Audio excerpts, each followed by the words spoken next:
여러분 안녕하세요. 이효정입니다. 오늘 여러분과 함께 나눌 글은 실패에서 배운 공과인데요. 주인공은 수년간 복음을 전파하면서 진리를 조금 알게 되고 경험도 좀 쌓게 되면서 자아 도취에 빠지고 타인을 폄훼하게 됩니다.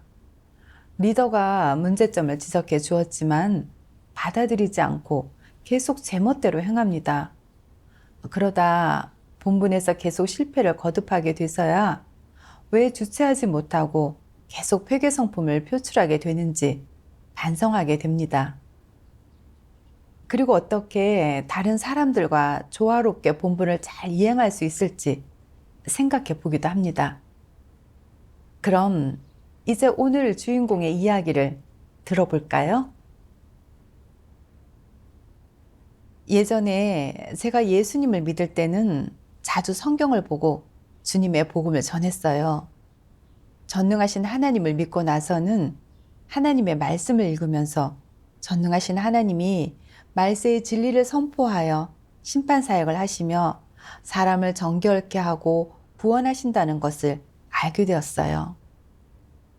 그래서 저는 더욱 적극적으로 복음을 전하며 본분을 이행했죠.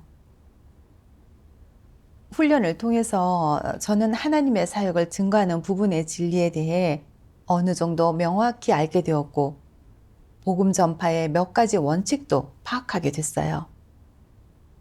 어느 정도 경험들이 쌓이자 복음 성과도 좋은 편이었고, 형제 자매들도 제가 복음 전파에 재능이 있어서 복음 대상자의 관념을 잘 캐치해서 교제하고 해결해 낸다고 말했어요. 그들이 어렵다고 느끼는 문제도 저한테 가지고 오면 손쉽게 해결됐죠. 그 후 복음을 전하던 중에 저는 경찰에 체포돼서 징역 1년형을 선고받았어요. 감옥에서 나온 후 저는 곧바로 또다시 복음을 전하기 시작했죠. 당시에는 복음을 전하는 훈련을 막 시작한 형제자매가 많았는데 복음 사역의 성과가 별로 좋지 않자 리더가 복음 사역의 책임자로 저를 안배했어요. 이어서 저는 형제 자매들과 함께 복음 대상자의 관념을 분석하고 그들에게 어떻게 교제하고 해결해야 하는지 알려줬어요. 종교 관념이 복잡한 복음 대상자를 만나는 경우가 가끔 있었는데 형제 자매가 몇 번을 교제해도 성과가 나오지 않았어요. 그럴 때 제가 나서서 복음 대상자와 교제하니까 복음 대상자의 관념이 금방 해결됐죠. 시간이 지나면서 우리 교회의 복음 사역은 점점 더 성과가 좋아졌어요. 그러면서 저는 점점 스스로를 칭찬하기 시작했고, 그래도 저에게는 어느 정도 자질이 있다고 생각했어요. 특히 형제자매들이 해결하지 못하는 문제들을 제가 두세 번 만에 해결했을 때는 스스로 매우 드문 인재라는 생각이 들었죠. 이렇게 저는 자신을 점점 더 높게 평가하고 형제자매들은 자질이 부족하고 본분 이행에 무심하다며 자주 무시하게 됐어요. 한 번은 양육을 맡고 있는 한 자매가 저를 찾아와 한 세신자가 물어본 문제들에 대해 이야기하며 제가 함께 가서 교제해서 해결해 주기를 바랐어요. 자매의 말에 저는 무척 화가 났죠. 어떻게 이런 간단한 문제도 해결하지 못하지? 본분 이행에 무심하고 책임감이 없어서 그런 게 분명해. 자질도 부족해서 세신자의 관념조차 해결하지 못하는 거라고. 저는 그녀를 훈계하기 시작했어요. 세신자조차 제대로 양육하지 못하는데 무슨 쓰임을 받을 수 있겠어요? 자매는 제 말에 고개를 숙인 채 말없이 눈물만 글썽거렸어요. 당시 저는 이렇게 말하는 것이 적절하지 않다는 것을 알았지만 또 속으로 이렇게 생각했어요. 내가 좀 호되게 말하지 않으면 자매는 진심으로 받아들이지 않을 거고 성장도 하지 못할 거야. 그런 일이 있은 후 자매는 어떤 문제가 생겨도 감히 저를 찾아오지 못하고 소극적으로 통제만 받을 뿐이었어요. 자매 스스로 자신은 이 본분을 이행할 자질이 부족하다고 생각하면서 세신자를 양육할 엄두조차 내지 못하게 됐어요. 자매의 이런 모습을 보면서도 저는 스스로를 반성하지 않았고 도와주려고 교제도 하지 않았어요. 또 마음속으로 자매를 얕잡아 보며 이렇게 생각했죠. 이런 문제들도 해결할 수 없는데 무슨 양육 사역을 한다는 거지? 이건 오히려 사역에 지장을 주는 거 아니겠어? 그 후 저는 자매에게 그 세신자의 양육을 맡기지 않았어요. 또 한 번은 제가 교회 리더와 함께 세신자 예배를 드렸어요. 그때 리더의 교제가 다 끝나고도 세신자의 문제가 해결되지 않자 저는 속으로 이렇게 생각했어요. 리더 직함까지 달고서 어떻게 세신자 양육도 못할 수 있지? 그래서 저는 직접 화제를 넘겨받아 세신자에게 말했어요. 방금 자매님이 교제한 내용을 다 이해하셨나요? 세신자들은 잇따라 고개를 저으며 잘 모르겠다고 했어요. 그래서 저는 거침없이 세신자에게 하나님의 3단계 사역에 대해 이야기했어요. 세신자들은 듣고서 기뻐하며 잇따라 말했죠. 이렇게 교제해 주니까 조금 이해가 되네요. 저를 대하는 세신자의 태도를 보면서 저는 속으로 흐뭇함을 느꼈고 복음을 전하고 세신자를 양육하는 데 있어서 리더도 저만 못하다는 생각이 들었어요. 그 후 저는 항상 이렇게 자신을 드러내고 남을 얕잡아 보면서 성품이 점점 교만해져 갔고 크고 작은 사역 모두 저 혼자 마음대로 결정했어요. 형제 자매가 저만 못하다고 생각했기 때문에 그들과 상의하더라도 결국에는 제 생각대로 실행하게 되더라고요. 그래서 시간을 지체하지 않으려면 차라리 제가 직접 결정하는 게 낫겠다고 생각했어요. 특히 복음 전파, 세신자 양육에 있어서 그들은 전부 쓸모없고 차라리 제가 직접 양육하는 편이 성과가 좋을 거라고 생각했어요. 그래서 저는 복음을 전하는 한편 세신자를 양육하는 등 많은 사역을 직접 도맡아 했죠. 그 시기에 저는 하루 종일 눈코 뜰 새 없이 바빴어요. 후에 리더는 제가 형제 자매를 훈련시키지 않는 등 사람을 육성하지 않고 항상 혼자서 일하는 것을 알고 저를 책망했어요. 자매님이 혼자서 모든 일을 다 떠맡고 무슨 일이든 다 직접 하는데 너무 교만한 거 아닌가요? 리더의 책망과 질책을 듣고도 저는 대수롭지 않게 여겼어요. 제가 매일 밤낮으로 정신없이 바쁘게 복음을 전파하고 세신자를 양육하는 것은 본분의 책임감이 있어서라고 생각했거든요. 저의 자질이 좋고 사역 능력이 있어서 본분을 이행하기만 해도 성과가 있기 때문에 조금은 교만해도 큰 문제가 아니라고 생각했어요. 그 후 저는 여전히 제 마음대로 행동했어요. 무슨 일이 있어도 형제 자매와 상의하지 않고 여전히 혼자서 결정을 내렸죠. 형제 자매 중에 어떤 사람은 저의 통제를 받아 자신은 안 된다고 단정짓고 소극적인 상태로 지냈고 어떤 사람은 저에게 심하게 의존하면서 본분 이행에 책임감을 가지지 않고 저의 안배만 기다렸어요. 결국에는 복음 사역과 양육 사역 모두 영향을 받고 말았죠. 얼마 지나지 않아 저의 눈에서 갑자기 계속 눈물이 흘러내리기 시작했는데 눈물 때문에 시야가 가려지기도 했어요. 의사는 눈에 눈물관이 막혀 수술이 필요하다고 했죠. 집에 돌아오는 길에 저는 수심에 가득 차서 이런 생각에 잠겼어요. 갑자기 이런 눈병에 걸린 데는 분명 하나님의 뜻이 있을 거야. 내가 하나님께 어떤 죄를 지은 게 아닐까? 저는 그동안 본분을 이행하던 상태를 반성하기 시작했어요. 그리고 마음속으로 하나님께 저 자신의 문제를 인식할 수 있도록 깨우쳐 주시고 빛비춰 달라고 기도했죠. 집에 돌아온 후 하나님의 말씀을 봤어요. 전능하신 하나님 말씀. 어떤 사람들은 사역을 해서 교회 하나를 잘 이끌면 자기가 남들보다 훌륭하다고 생각하며 항상 사람들에게 이런 말을 퍼뜨린다. 하나님이 왜 저를 중용하실까요? 왜 제 이름을 거론하고 저와 말씀하실까요? 하나님이 저를 존중하시는 것은 제가 자질도 있고 보통 사람들보다 훌륭하기 때문이죠. 당신들은 하나님이 저에게 잘해주신다고 질투하는데 질투할 게 뭐 있나요?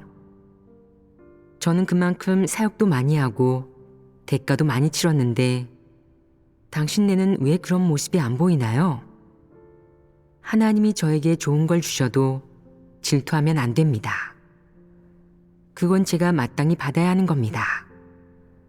저는 사역도 오랫동안 하고 고생도 많이 했어요. 그만큼 공로도 있고 미천도 있답니다. 또 이렇게 말하는 사람도 있다. 하나님이 저에게 사역자 모임에 참여해서 하나님 교지를 듣게 해주셨어요. 저는 그런 미천이 있는데 당신들은 그런 미천이 있나요? 첫째, 저는 자질이 뛰어나고 당신들보다 더 추구합니다. 또 당신들보다 헌신도 많이 하죠. 저는 교회 사역을 잘할 수 있는데 당신들은 그럴 수 있나요? 이것이 바로 교만이다. 사람이 본분을 이행하고 사역하지만 그 효과는 사람마다 다르다. 효과가 좋은 사람도 있고 떨어지는 사람도 있다. 어떤 사람은 타고난 자질이 뛰어나고 또 진리를 구할 줄 알아서 본분 효과도 빨리 향상된다.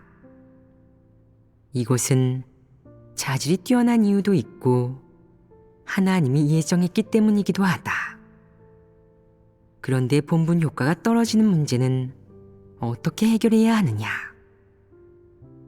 계속해서 진리를 구하고 노력하면 차츰 좋은 효과를 얻을 수 있다. 진리를 향해 노력하고 최선을 다한다면 하나님도 인정할 것이다. 사역한 효과가 좋든 나쁘든 그릇된 생각은 품으면 안 된다. 나는 하나님과 동등해질 만한 미천이 있어.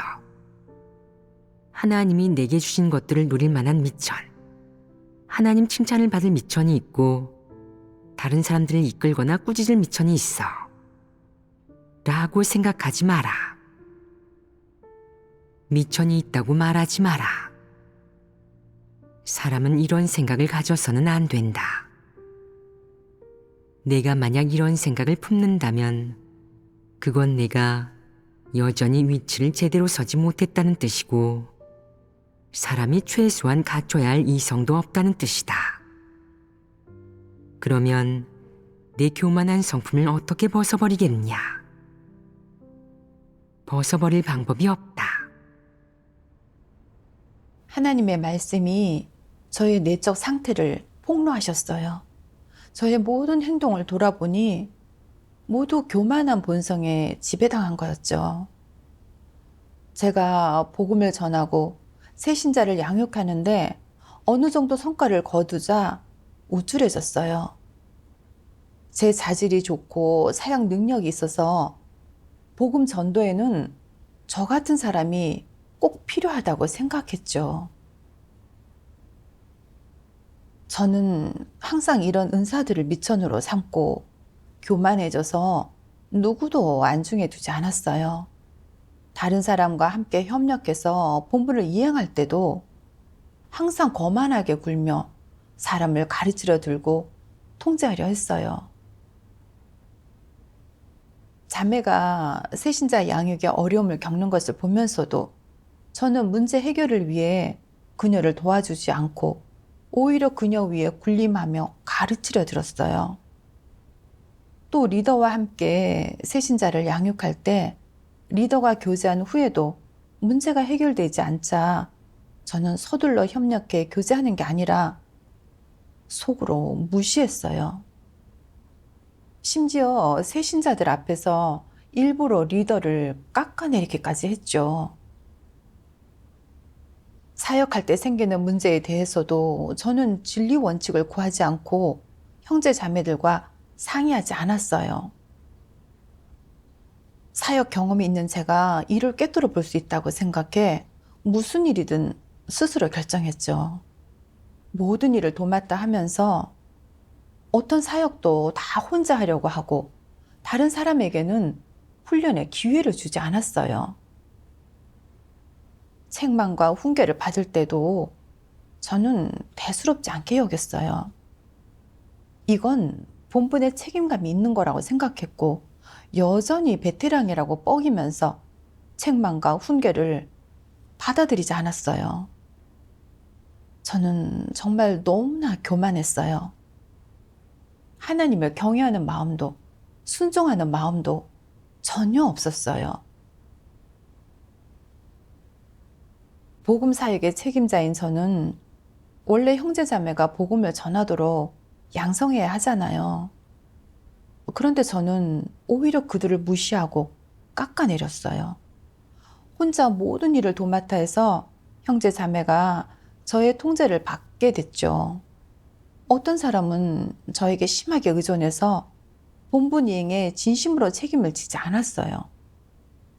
결국에는 복음 사역이 영향을 받게 됐죠. 이런 저의 모습이 어떻게 본분을 이행한다고 할 수 있겠어요? 저의 행동은 악을 행하고 복음 사역을 방해하는 거였어요. 예전에 저는 그룹 안에 크고 작은 일을 모두 제가 나서서 했고 그래야 본분의 책임감이 있는 거라고 생각했어요. 하지만 사실은 제가 너무 교만했던 거예요. 저는 항상 거만하게 굴면서 무슨 일이든 제 마음대로 결정하고 아무도 안중에 두지 않았어요. 교만한 성품에 따라 제멋대로 함부로 행동하고 독단적으로 결정했어요. 사람들을 무시하고 마음속에는 하나님이 없었죠. 이런 성품이 천사상과 다를 게 뭐가 있겠어요? 더 이상 회개하지 않으면 하나님께 버림받고 도태될 수밖에 없잖아요. 이런 생각이 들자 저는 갑자기 이런 눈병에 걸린 것이 하나님의 채찍질과 징계임을 분명히 깨닫게 됐어요. 하나님께서 이런 환경을 마련해 주지 않으셨다면 저는 계속해서 교만한 성품에 따라 본분을 이행했을 거고 더 많은 악을 행하고 하나님의 성품을 거슬러 하나님의 징계를 받았을지도 몰라요. 이런 것들을 깨닫고 저는 울면서 하나님께 기도했어요. 하나님, 저는 교만해서 인간성과 이성이 전혀 없고 당신 앞에서 살아갈 자격이 없는 사람입니다. 하나님, 저는 당신을 대적하거나 거역하고 싶지 않습니다. 저는 회개하고 싶습니다. 그 후 저는 형제자매와 마음을 털어놓고 제 내적 상태에 대해 교제했어요. 제가 교만한 성품에 따라 사역해서 그들에게 입혔던 상처들을 해부하고 밝혔어요. 그리고 그들에게 사과도 했죠. 이후 다시 본분을 이행할 때 저는 좀 더 겸손해져서 무슨 일이든 적극적으로 형제 자매와 상의했어요. 그렇게 얼마 지나지 않아 저의 눈병이 나았고 저는 마음속으로 하나님께 감사드렸어요.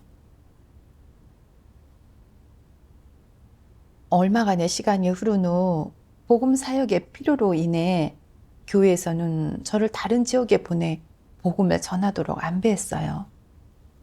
저는 저도 모르게 또 스스로를 칭찬하기 시작했죠. 내 복음 전파 실력이 그래도 괜찮나 봐. 아니면 왜 나를 외지로 보내 복음을 전하게 하겠어? 당시 저는 2명의 종파 신도에게 복음을 전했어요. 이 일이 별로 어렵지 않다고 생각해서 미리 그들의 상황과 그들의 주요 관념이 무엇인지 알아보지 않았죠. 그리고 제가 이전에 겪었던 경험에 따라 그들에게 곧바로 하나님의 3단계 사역에 대해 증거했어요. 그들은 제가 3단계 사역에 대해 이야기하는 것을 듣자마자 제가 전능하신 하나님을 믿는다는 것을 알아차렸어요. 그리고 유난히 방어적인 자세를 취하며 듣지 않으려고 했죠. 그때 저는 정말 당황스러웠어요. 고생 끝에 도착한 이곳에서 최대한 빨리 복음 사역을 확장시키려고 했는데 시작부터 실패할 줄은 몰랐거든요. 이제 앞으로 어떻게 복음 사역을 넓혀가야 할까? 저는 속으로 인정하기 싫었어요. 이번에 전도를 실패한 건 한순간의 실수일 거라고 여겼죠.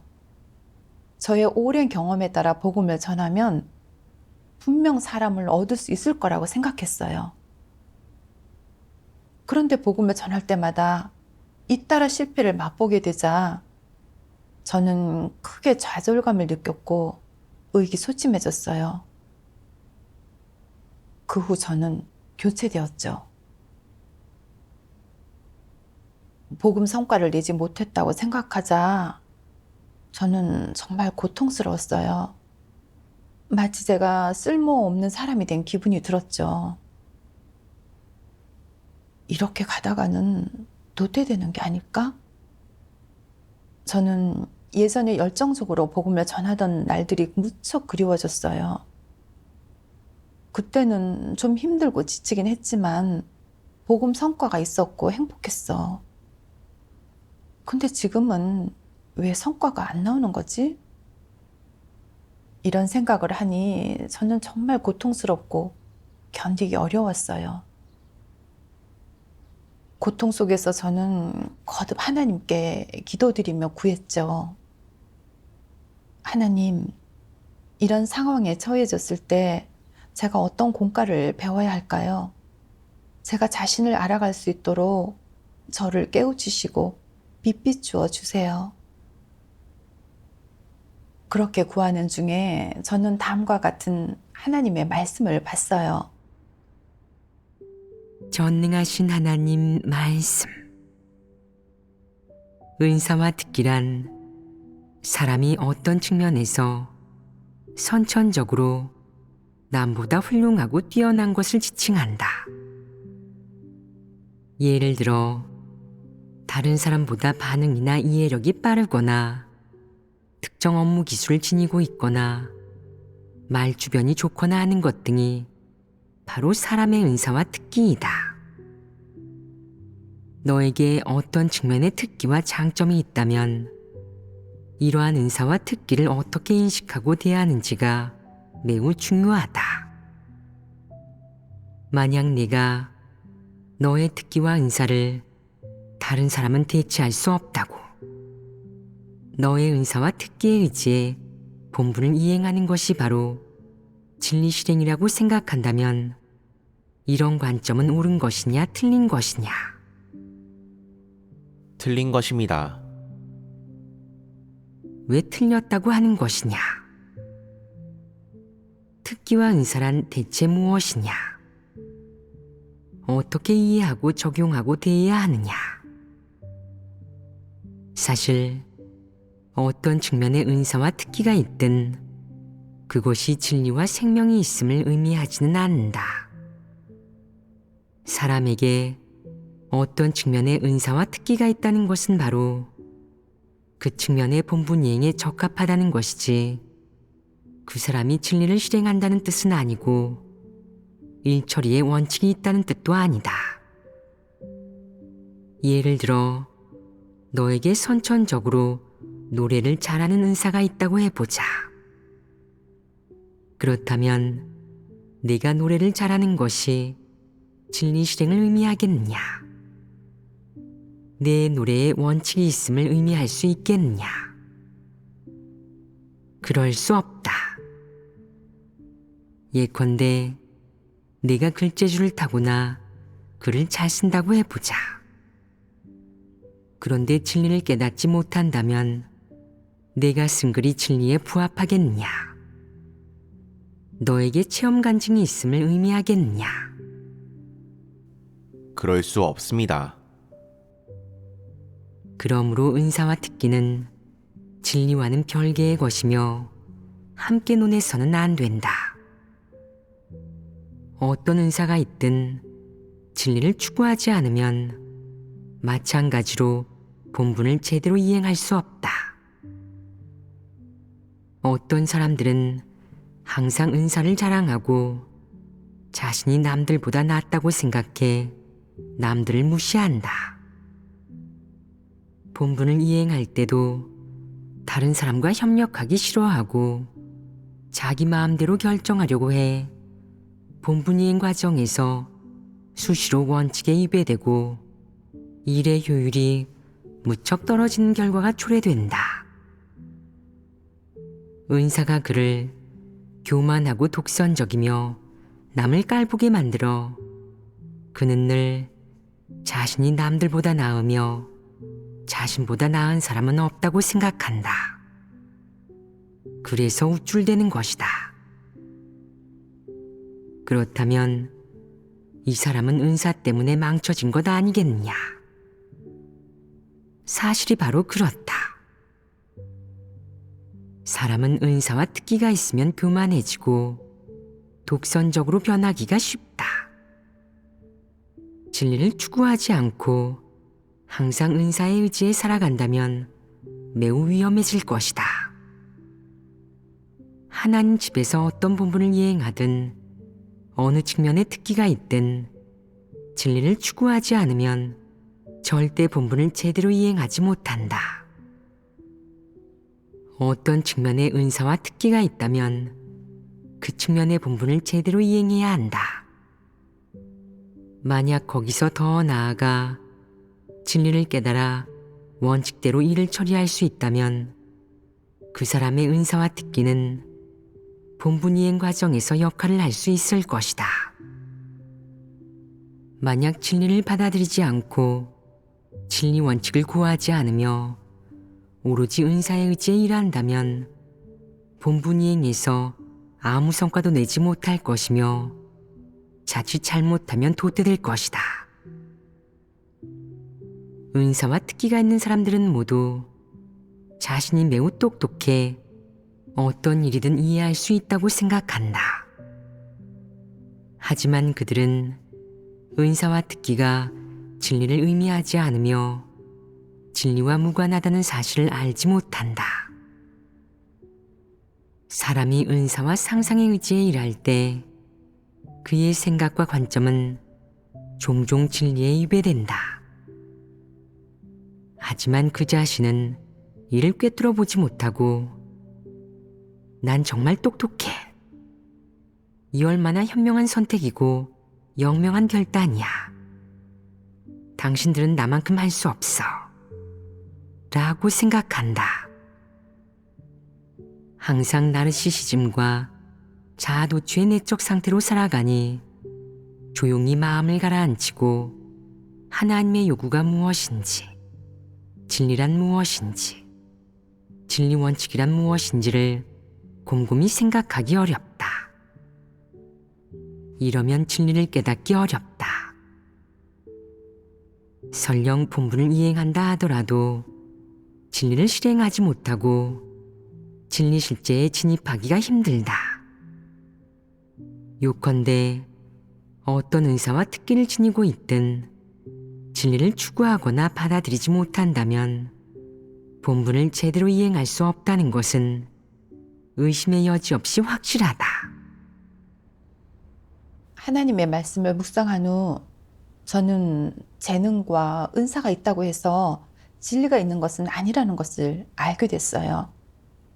진리를 알지 못하고 본분을 이행할 때 원칙을 구하지 않으면서 언제나 은사와 재능만 미천 삼는다면 점점 더 교만하고 자만해질 뿐이라는 것을 깨닫게 됐죠. 그래서 저는 자신을 반성했어요. 본분을 이행한 후 저는 줄곧 은사의 길에 살아왔고 성경에 정통하고 전도 경험이 많은 것을 미천으로 삼았어요. 결국 저는 점점 교만해졌고 이 사람 저 사람 무시하고 깔보며 누구도 안중에 두지 않았죠. 리더는 저의 교만함과 자만함을 책망했지만 저는 여전히 순응하지 않고 자신의 은사를 미천 삼아 다른 사람의 조언을 받아들이지 않았어요. 외지에 가서 복음을 전할 때에도 저는 진리 원칙을 구하기보다는 은사와 경험을 기대어 큰 성과만 거두려고 했죠. 복음 전파가 번번이 실패했지만 저는 여전히 사실을 인정하지 않고 스스로 반성도 하지 않은 채 뻔뻔하게도 저는 은사와 경험이 있어서 본분을 잘 이행할 수 있다고 생각했거든요. 저는 정말 너무 교만하고 이성적이지 못했어요. 바울이 떠올랐죠.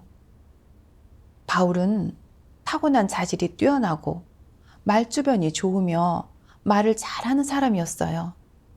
게다가 성경 지식이 해박했고 사역과 설교에 능한 데다 복음을 전하면 사람을 얻었어요.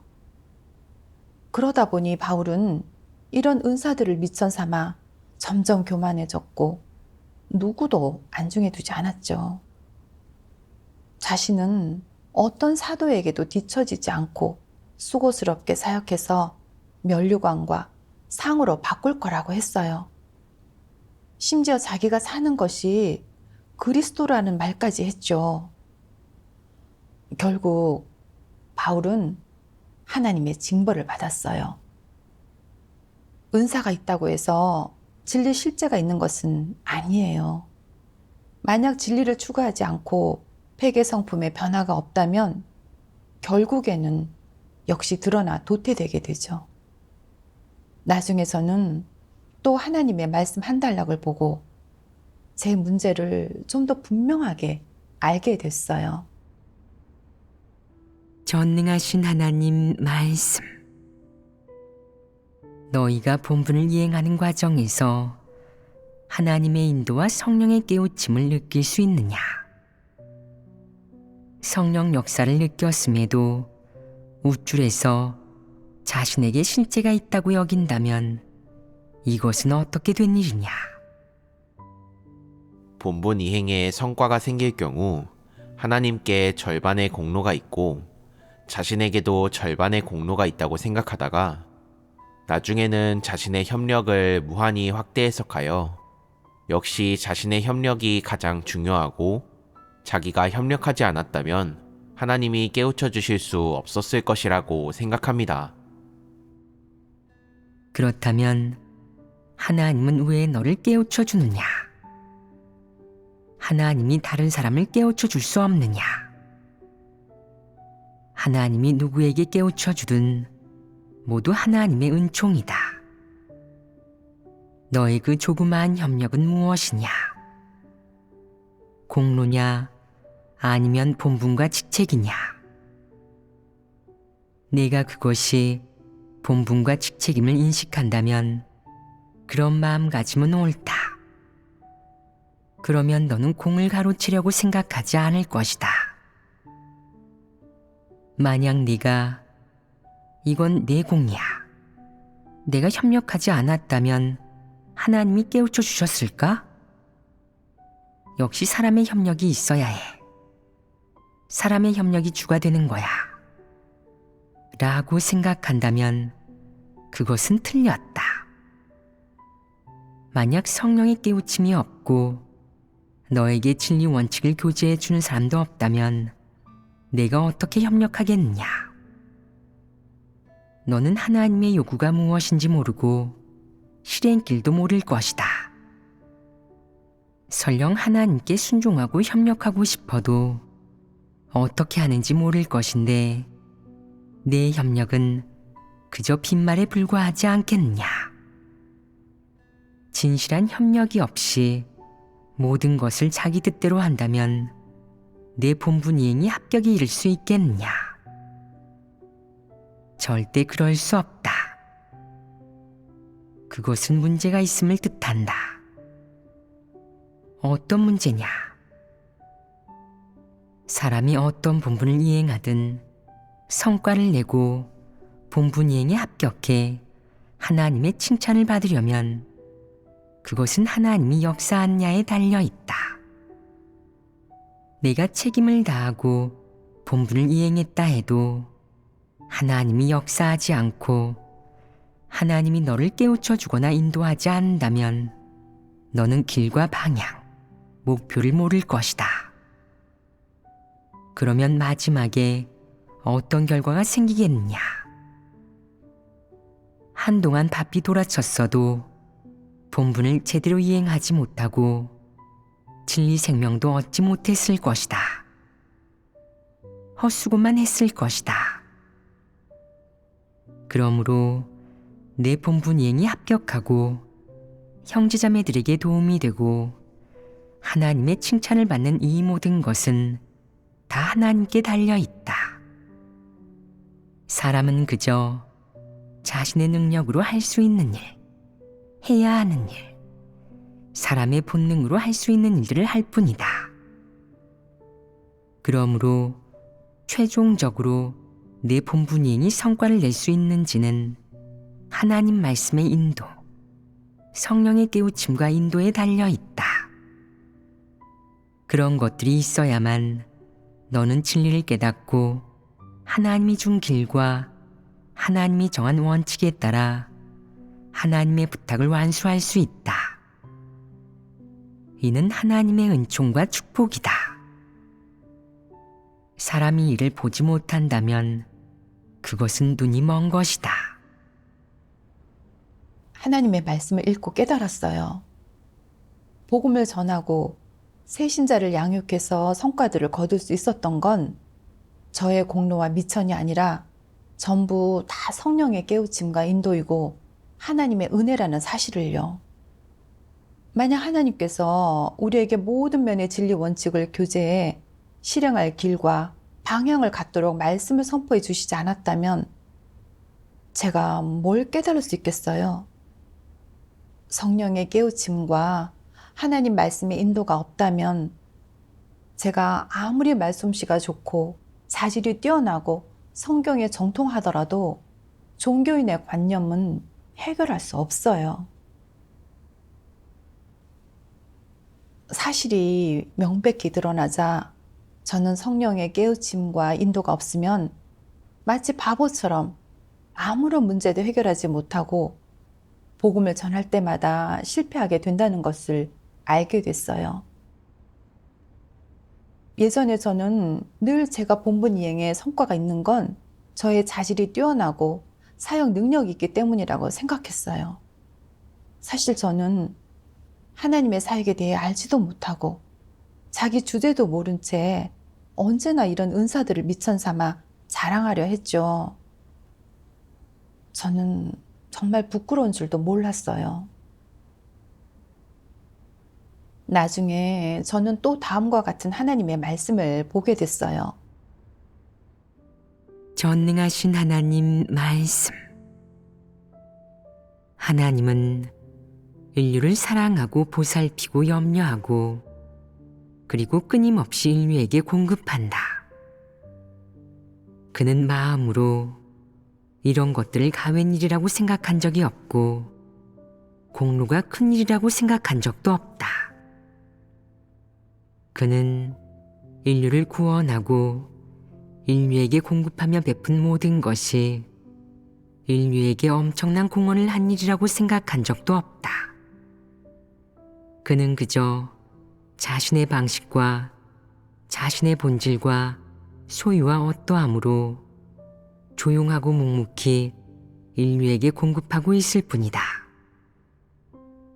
사람이 그에게서 얼마나 많은 공급과 도움을 받았든지 그는 사람에게 공을 요구할 생각이나 행동이 전혀 없다. 이는 하나님의 본질로 인한 것이자 진실로 하나님의 성품이 나타난 부분이기도 하다. 하나님의 말씀을 읽고 나서 저는 많은 감동을 받았고 하나님의 성품이 너무나 아름답고 선하시다는 걸 알게 됐어요. 하나님은 사탄에게 심하게 폐괴된 우리를 구원하시기 위해 2번이나 성육신하셔서 많은 사역을 하시고 많은 말씀을 하시며 엄청난 굴욕과 고통을 겪으셨어요. 하지만 하나님은 인류에게 아무것도 고백하지 않으셨고 이를 큰 공로라고 여기지도 않으셨어요. 하나님의 본질에는 자신을 드러내는 교만함과 자만함은 조금도 없었고 오히려 하나님이 하시고자 하는 모든 일을 묵묵히 행하실 뿐이었죠. 하나님의 낮추심과 감추심은 너무나 사랑스러워요. 그에 비하면 저는 개미만도 못하죠. 저는 본분 이행에 좀 성과가 있다고 자신이 대단해서 마치 엄청나게 큰 공로를 세운 것처럼 모두를 얕잡아 봤어요. 제가 남을 깎아내리고 가르치려 들 때의 말투와 표정을 생각해 보면 저조차도 역겹다고 느껴질 정도예요. 하나님께서 환경을 마련해 저를 드러내고 책망하지 않으셨다면 저는 교만하고 자만한 본성에 따라 교회 사역을 방해하고 교란하기만 했을 거예요. 하나님께서 저의 악행을 막으시고 회개에 변화할 수 있게 해주셨어요. 하나님께서 저를 구원해 주신 거예요. 저는 진심으로 하나님께 감사드렸어요. 그리고 하나님께 이렇게 기도드렸죠. 하나님, 저는 더 이상 교만한 성품으로 살고 싶지 않습니다. 제가 좀 더 인간답게 살 수 있도록 저를 인도하고 구원해 주세요.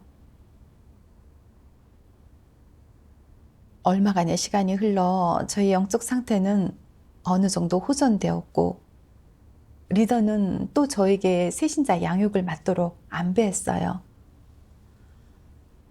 한 번은 한 자매가 새신자 양육에 어려움을 겪고 어떻게 해결할지 몰라 저를 찾아와 구하며 교제한 적이 있었어요. 상황을 파악한 후 그녀가 문제의 근본을 캐치하지 못하고 교제했다는 것을 알고 저는 속으로 또 무시하며 이렇게 생각했죠. 자매도 참 자질이 부족하네. 새신자의 문제도 꿰뚫어 보지 못하다니 모두 자매처럼 새신자를 양육하면 이건 사역에 지장을 주는 거 아닌가? 이때 저는 또다시 교만한 성품이 드러난 것을 깨닫고 하나님께 제가 스스로를 저버릴 수 있도록 기도드렸어요.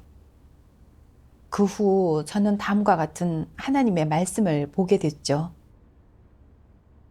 전능하신 하나님 말씀. 업무를 아는 사람은 거드름을 피우거나 자격을 내세우지 말고 초보자에게 기술과 업무를 적극적으로 가르쳐 주어 모두 다 같이 본분을 잘 이행할 수 있도록 해야 한다.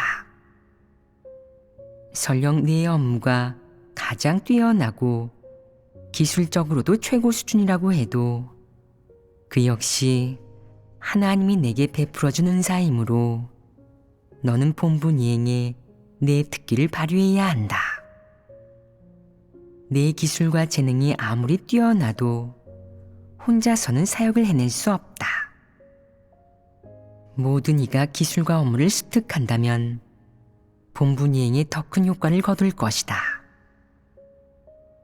뛰어난 사람도 세 사람의 도움이 있어야 한다고 했다. 다른 이들이 도와서 뒷받침해 주지 않으면 혼자서는 아무리 재능이 있어도 해낼 수 없다. 그러므로 누구도 교만해서는 안 되고 남들과 의논하지 않고 독단적으로 행동해서도 안 된다. 모두가 육을 저버리고 자기 생각과 관점을 내려놓은 뒤 모든 사람과 조화롭게 협력해야 한다. 업무를 잘하는 사람은 사랑하는 마음으로 남들을 도와주어 다른 사람들도 기술과 업무를 익힐 수 있게 해야 한다. 이는 본분이행에 이롭다. 하나님 마음을 헤아리고 하나님 집의 사역을 위해 기꺼이 충성을 다하고 싶다면 자신의 특기와 기술을 바쳐 다른 사람들도 배우고 습득하여 본분을 더 잘 이행하게 해야 한다. 그래야 하나님의 뜻에 부합한다. 그런 사람이 바로 인성이 있는 사람이고 하나님께 사랑받고 축복받는다. 하나님의 말씀은 실행할 길을 가르쳐 주셨어요. 이제 막 새신자 양육 훈련을 시작한 자매가 문제를 꿰뚫어 보지 못하고 해결하지 못하는 건 당연하죠. 저는 그녀가 새신자의 다양한 문제들을 해결해 줄 수 있도록 최대한 도와줘야 마땅하죠. 그래서 저는 자매와 교제하며 함께 관련된 하나님의 말씀을 찾아봤어요. 나중에 새신자의 문제가 해결되자 그 새신자는 복음까지 전하려고 했어요. 당시 저와 자매는 모두 정말 기뻤어요.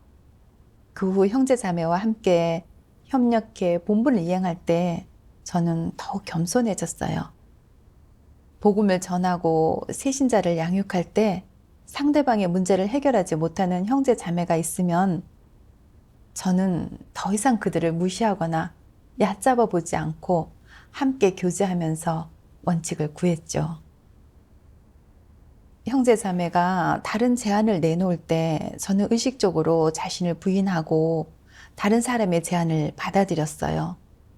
더 이상 전처럼 거만하게 굴며 독단적으로 행동하지 않게 되었죠. 이렇게 실천하자 저는 마음이 무척 편안해지고 자유로워졌어요. 네, 오늘의 글은 여기까지입니다. 혹시 여러분은 들으면서 얻은 게 있으실까요? 언제든지 편하게 댓글로 남겨주시면 감사하겠습니다. 오늘도 시청해 주셔서 감사합니다. 다음 시간에 인사드리겠습니다.